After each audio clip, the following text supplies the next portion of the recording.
Assalamu alaikum. A very good morning to all of you present over here.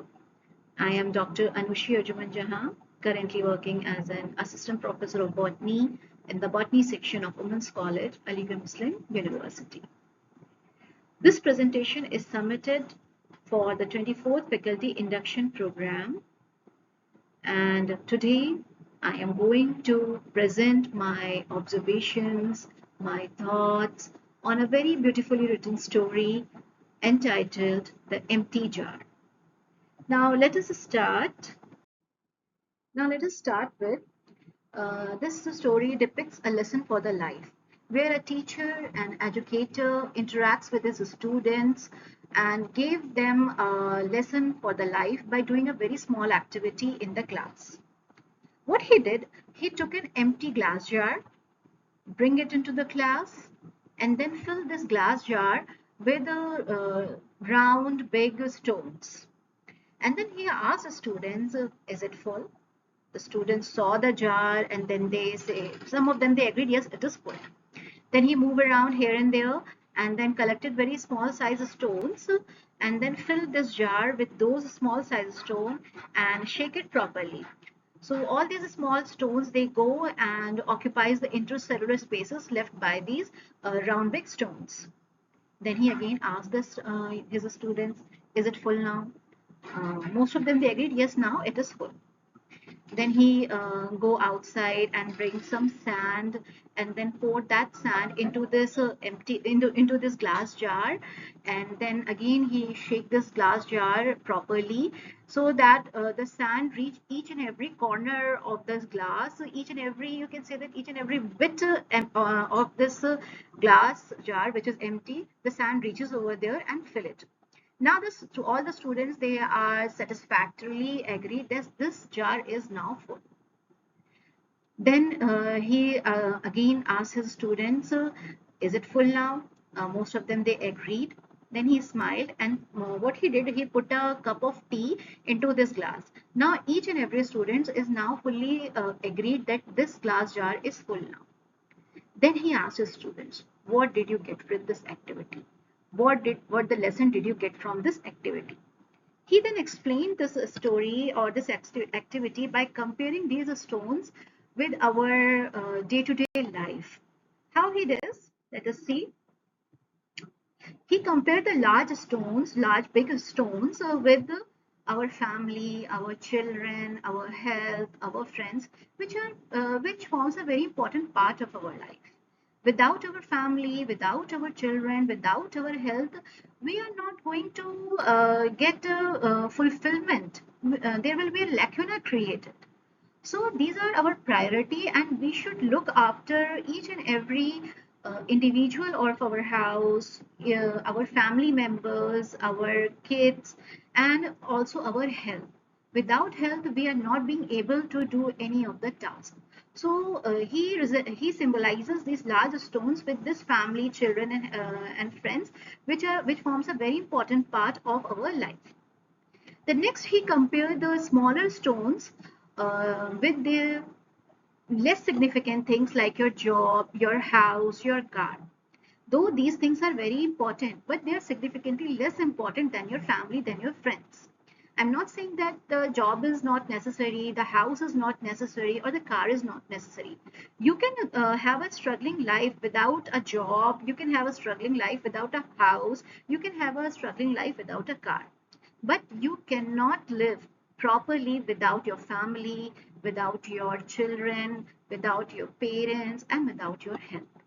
So it is our prior duty that we have to make time for them also. We have to make time for our health also. We should do regular exercises to make us in shape. We should go for a walk just to release our stress hormone. We should go out with our friends. We should hang out with them just to spend some leisure time, just to release our emotional trauma that we are going to deal on a day-to-day basis. Then he compares the sand with small everyday tasks or the minor tasks which we used to do on the daily basis.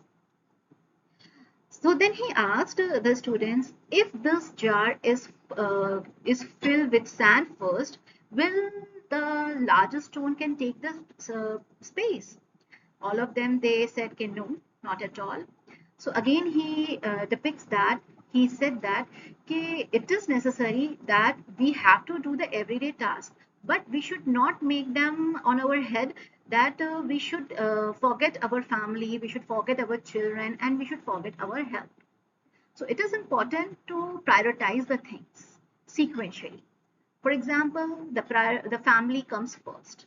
What we do a job, we own a house, we buy a car for our family now. We go out and make some money for our family now.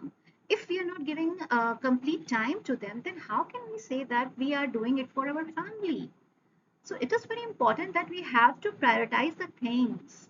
It is very necessary that we should go and play with our children. We should go with our spouses, and have a very you can say that spend a good time with them. These all the things really matters in our life. Then other student, one of the student, he asked, sir, what does this T symbolizes? The teacher, he laughed, he laughed and then said that there is always a time that we can spend with our dear ones, like our friends, like our friend, wife, like our spouse, where we can have a cup of tea, where we can share our thoughts, where we can share our stresses, where we can share our fear, so that the stress they can go off and we feel rejuvenated. So this all this story, or you can say that all this activity symbolizes that our life revolves around some very important aspects, and we should not leave these aspects for the minor tasks or for other less important things. We should prioritize our family, our friends, our children, and especially our health. Let us see the moral of the story. Prioritize the truly important things in life.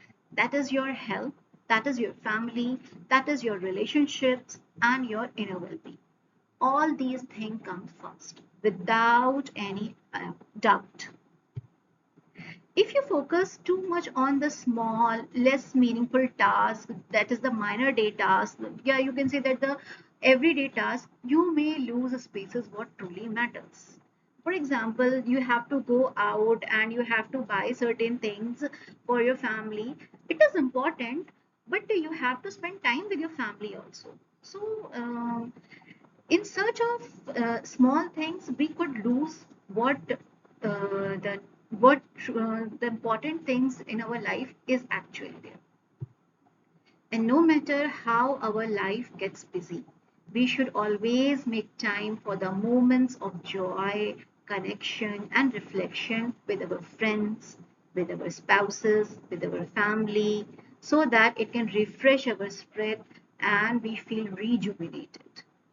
So this story, that is the empty jar, depicts how our life has meaning with our health, with our family, and with our all relationships with which we are attached, and how we should see that how they are dependent on us also.